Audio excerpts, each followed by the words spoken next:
Hey guys, welcome back to this channel. In this tutorial, I'm gonna show you how to clone yourself with one click on CapCut. So to clone the person on this video, I'm gonna be using the freeze frame on style on CapCut, and what you need to do is just click on the video and then go to style, and here find freeze frame, this one right here. Click on the style and then just wait until it's generating. It's finished.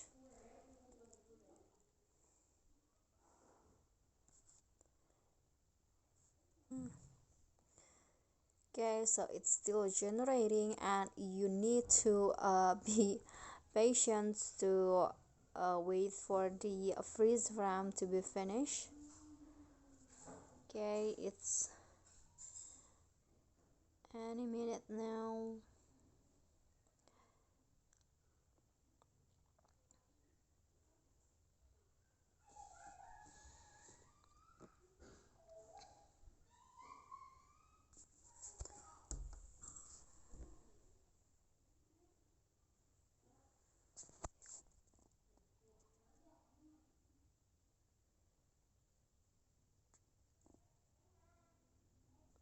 Okay, the freeze frame has been applied and you can adjust it into your liking to choose in the interval between two freezes or first freeze time.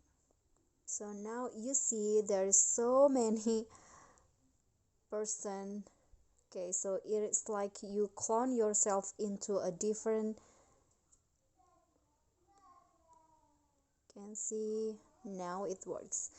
Okay guys, so that is how you can clone yourself with one click on CapCut. I hope this video will be helpful to you. Thank you guys so much for watching.